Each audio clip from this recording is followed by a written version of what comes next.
The Nephilim Agenda, Part 1. Okay, as always, Holy Spirit anointed. Now, I've been under, this video was written like 4 days ago, because I have been under extreme spiritual warfare. And the reason I've been under that is because I'm getting way too close to giving you content, giving you knowledge on spiritual warfare that's never been said, I think, ever on planet Earth, period. And that has gotten me noticed by the fallen angels, the Nephilim, and they don't like it at all. So I've gone through several attacks, and I'm going to show you one of the attacks. First of all, let me show you, as always, number of the words on the video. So the Nephilim Agenda, 3097. So let's put that, let's go to the concordance. 3097, Magi, wise men. So here is some of the, it also means, by the way, sorcerer, Magi, magician. So that's what I'm doing right now on the Nephilim Agenda. The content of this video is helping you to understand how to fight the sorcery, the demonic sorcery that's on all of us. So what you need to know is that everything in the first heaven on planet Earth is cloned in the second heaven. So not only is your house, your church, your office, whatever, all of that's cloned in the second heaven, you too are cloned. And if you don't know the legal language in order to stop whatever oppression or spiritual warfare is on you, you need to use that kind of language. So what happened is, I know I have this house right here that I'm in, right? I know it's all cloned in the second heaven, but I didn't use a proper language. In other words, they can use remote viewers to go to my house here, right? To go to my house here in the second heaven. They can send remote viewers there. They can also harm my clone. And whatever happens in the second heavens, but not just the second heavens, also in inner earth, it's everywhere, the marine kingdom.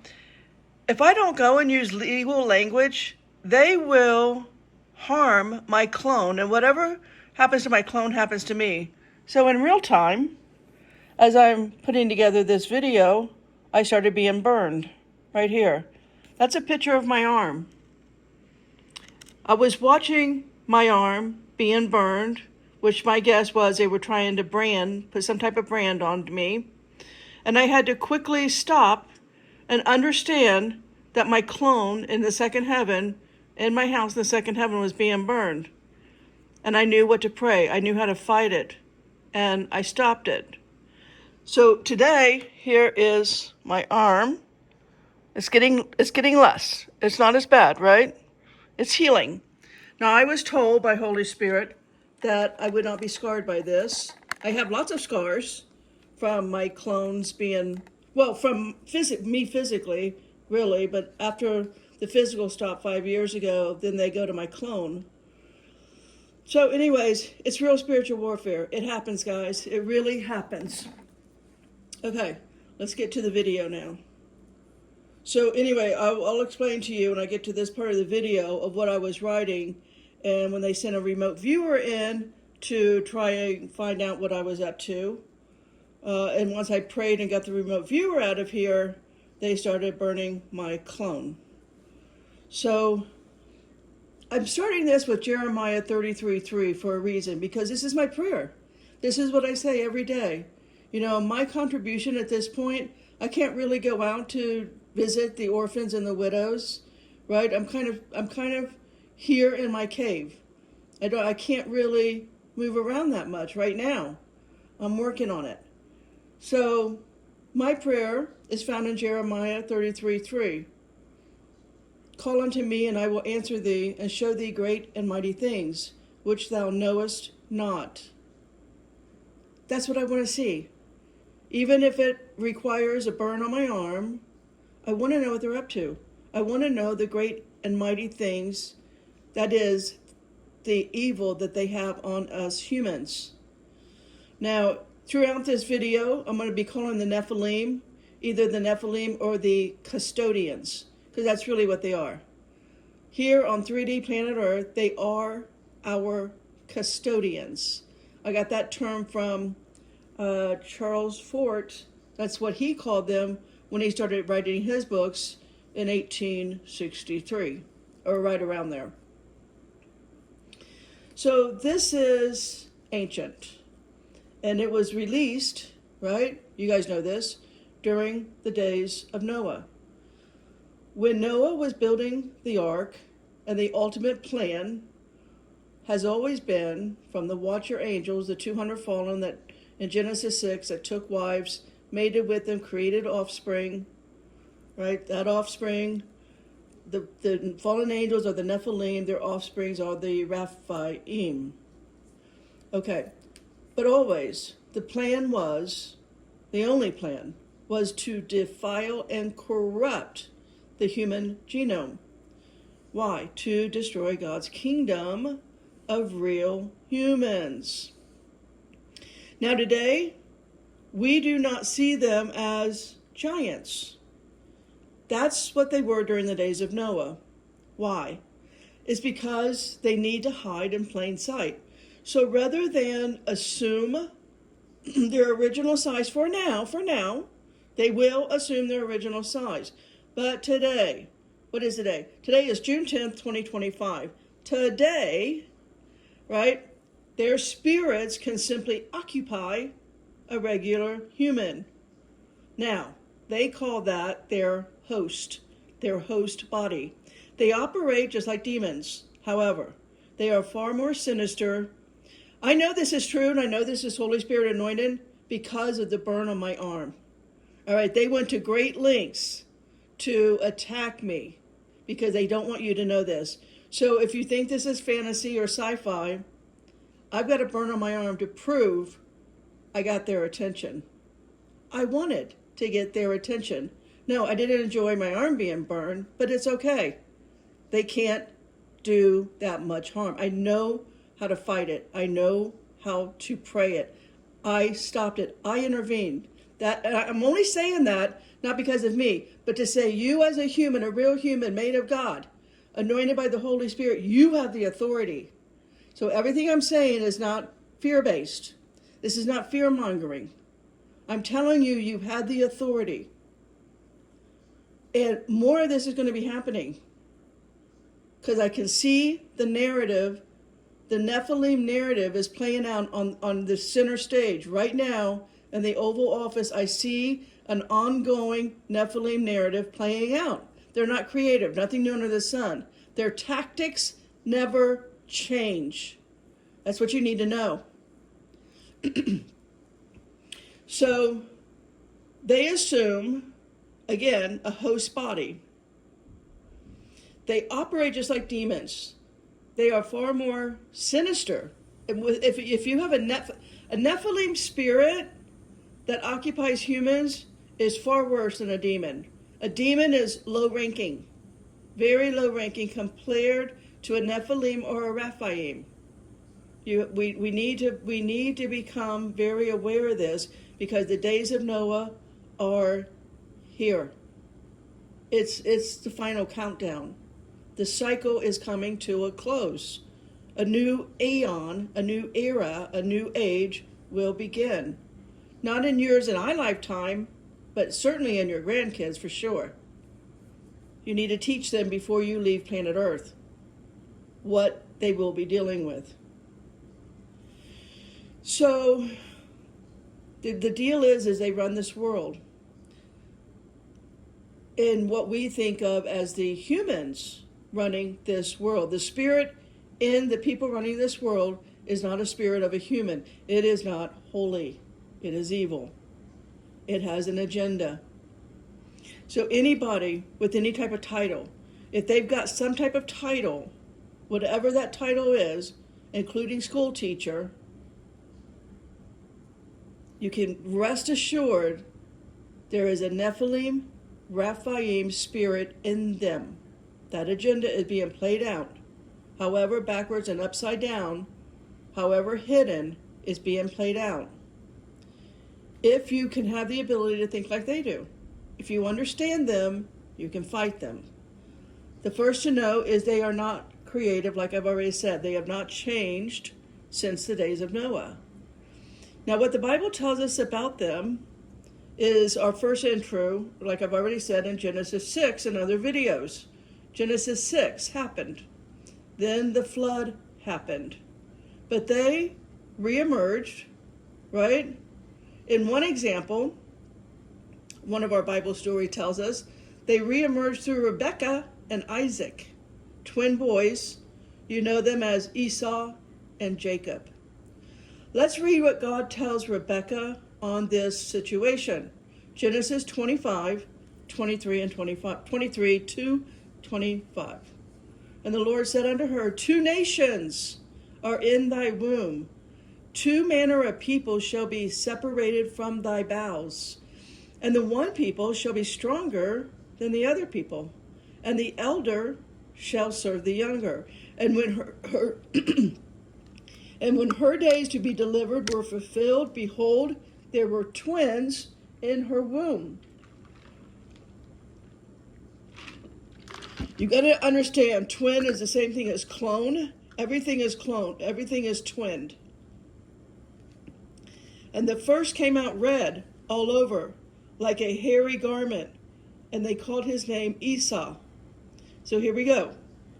Right there it is in the Bible. 2 nations of people. That is, the Nephilim, named Esau, is our first clue. The color red is our first calling card when you're looking for signs of the Nephilim agenda.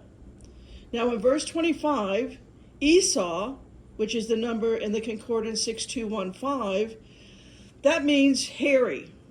Now, in Genesis 25, skip down now to verse 30, Esau's name now becomes changed to Edom. Edom is the number 123. That means red. In biblical language, red has 2 meanings, as in the 2 nations in Rebekah's womb. There is the blood of the Lamb, redemptive, and then there is Satan's seed line, Nephilim, Raphaim. They must counterfeit, so the red, and with their agenda, is about defilement.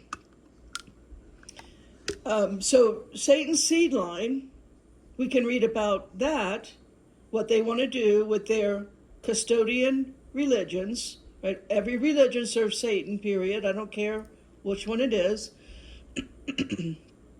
In Isaiah 1, you need to spend really a good 12-hour day the next time you have a day off. Like I say, with every chapter in the Bible, every chapter deserves a 12-hour study. That's just all there is to it. Isaiah 1 is a worthy study. I've spent a lot of time in Isaiah 1. So, to get this understanding in your soul, I can't read all of Isaiah 1. I'm going to skip down to verse 15. And when you spread forth your hands, I will hide my eyes from you. Yea, when ye make many prayers, I will not hear. So you're not supposed to pray out loud. Your hands are full of blood. It's not a far reach in understanding whose hands are full of blood here. It's Satan's seed line, the Nephilim. So here, red is for the opposite of Jesus. It is to defile humans. Now, in Revelation 6, red represents chaos, death, and destruction. Red, in Revelation 12 and 17, red represents Satan himself with the beast, mystery, Babylon. So Esau became red, or Edom, when he traded his birthright for a bowl of soup called red pottage of red lentils. Now, do you understand the vegan movement? Moving on. In Genesis 25:30, now you need to go to the original Bible if you want to understand the whole story of Esau and Nimrod. So when you go to the original Bible, the Bible that has not taken out some of the books, like I have the Sefer Bible, and it has the book of Jasher in it. So Let me set this down for a moment and let me get my book of Jasher out and read to you the whole Esau story in the book of Jasher, and that would be chapter 27. I'll read it verbatim. And Esau, at the time after the death of Abraham, frequently went to the field to hunt. And Nimrod, king of Babel, the same was Amraphel, also frequently went with his mighty men to hunt in the field, to walk about with his men in the cool of the day. And Nimrod was observing Esau all the days, for a jealousy was formed in the heart of Nimrod against Esau all the days. And on a certain day Esau went into the field to hunt, and he found Nimrod walking in the wilderness with his 2 men. And all his mighty men and his people were with him in the wilderness, but they removed at a distance from him. And they went from him in different directions to hunt. Esau concealed himself from Nimrod, and he lurked for him in the wilderness. And Nimrod and his men that were with him did not know him. And Nimrod and his men frequently walked about in the field at the cool of the day, and to know where his men were hunting in the field. And Nimrod and 2 of his men that were with him came to the place where they were. When Esau started suddenly from his lurking place, he drew his sword and hastened and ran to Nimrod and cut off his head. You always must cut the seed line of Satan. The only way they die, because they can grow back limbs, the only way they can die is by cutting off their head, but also removing the head from the body quickly. Just a side note, you can find that in the book of Giants. Anyway, verse 8. And Esau fought a desperate fight with the 2 men that were with Nimrod. And when they called out to him, Esau turned to them and smote them to death with his sword.